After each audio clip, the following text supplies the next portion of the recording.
যদি আপনি আপনার ফেসবুক আইডিকে হ্যাকারের হাত থেকে রক্ষা করতে চান বা নষ্ট হওয়ার হাত থেকে রক্ষা করতে চান, তাহলে জাস্ট এই কয়টা স্টেপ ফলো করুন।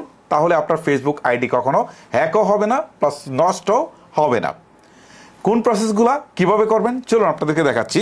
শুরুতে আপনারা ডান পাশে থাকা ফেসবুকের প্রোফাইল আইকন বা থ্রি লাইন যেটাই থাকুক এখানে একটা ক্লিক করবেন।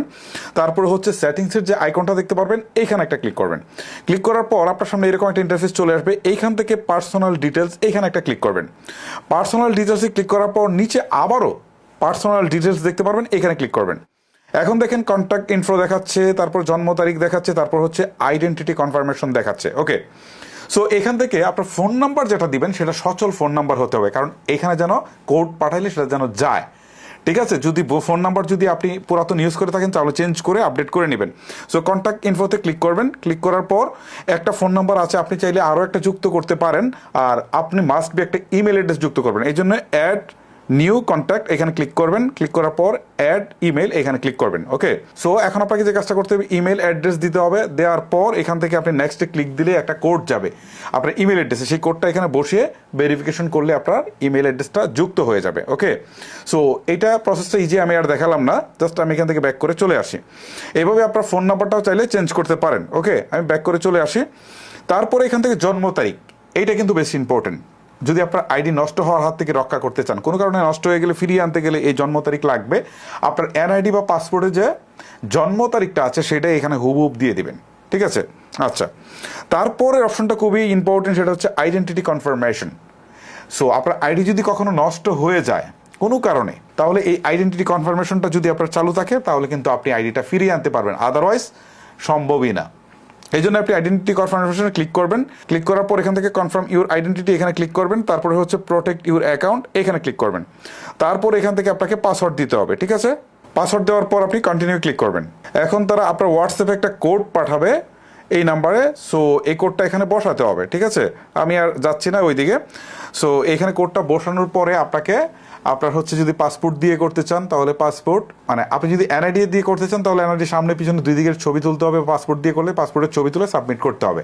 তারা যদি দেখে সব ঠিকঠাক আছে তাহলে আইডেন্টি কনফার্মেশন চালু করে দেবে, তাহলে আপনার আইডি খুব সহজে নষ্ট হবে না। ঠিক আছে, আমি ধরে নিচ্ছি যে আপনারা একটু অ্যাডভান্স লেভেলে রয়েছেন, যেহেতু এটা 2025 সাল। সো আর আপনাদেরকে বিস্তারিত আর দেখাচ্ছি না, আমি ব্যাক করে চলে আসছি। এখান থেকে আমার 2টা বা 3টা কাজ কিন্তু হয়ে গেল। তারপরে দেখেন এখান থেকে পাসওয়ার্ড অ্যান্ড সিকিউরিটি নামে একটা অপশন রয়েছে। আমি ব্যাকে আসার পর পাসওয়ার্ড অ্যান্ড সিকিউরিটিতে যাবেন। চেঞ্জ পাসওয়ার্ড, এখানে আপনারা পাসওয়ার্ডটাকে চেঞ্জ করবেন।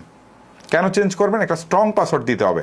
যদি আপনারা ইজি পাসওয়ার্ড দিয়ে থাকেন, ফোন নাম্বার দিয়ে থাকেন অথবা নিজের নাম দিয়ে 1 2 3 দিয়ে থাকেন এই টাইপের, তাহলে কিন্তু হ্যাকার খুব সহজে হ্যাক করে ফেলতে পারে।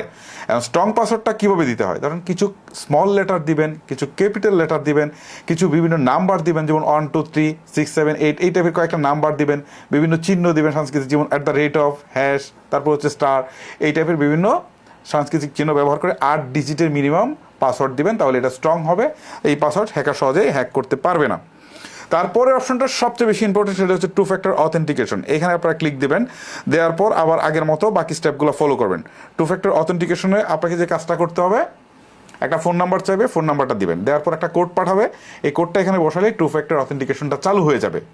সো এই ক্ষেত্রে সবচেয়ে বড় সুবিধা হচ্ছে আপনার আইডি এবং পাসওয়ার্ড যদি কেউ নিয়েও যায়, মানে আপনার আইডি এবং পাসওয়ার্ড একজনকে দিয়ে দিলেন যে ভাই নিয়ে যাও তুমি, সে নিয়ে গিয়ে লগ ইন করতে গেলে আপনার সিমে একটা কোড আসবে। এই কোডটা যতক্ষণ না বসানো যাবে ততক্ষণ সে আপনার ফেসবুকে প্রবেশ করতে পারবে না। তার মানে আইডি পাসওয়ার্ড নিয়ে গেলেও আপনার ফেসবুক থাকবে নিরাপদ। ওকে, সো এটা কিন্তু খুবই ইম্পর্টেন্ট। তারপর দেখেন এখানে আরও একটা অপশন রয়েছে, সেটা হচ্ছে আপনার লগিং অ্যালার্টস। ঠিক আছে, এখানে ক্লিক দিবেন। দেওয়ার পর এই লগিং অ্যালার্টস অপশনটুকু আপনারা এই যে এটা চালু করা আছে, এটা বন্ধ করা থাকলে এটা চালু করে দিবেন।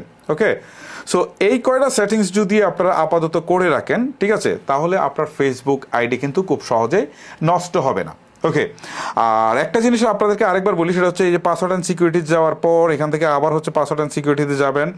যাওয়ার পর এই 2 ফ্যাক্টর অথেন্টিকেশনটা যখন চালু করবেন, এটার মধ্যে যাওয়ার পর কিছু সিকিউরিটি কোড আপনারা দেখতে পারবেন। সেই সিকিউরিটি কোডগুলো লিখে রাখবেন।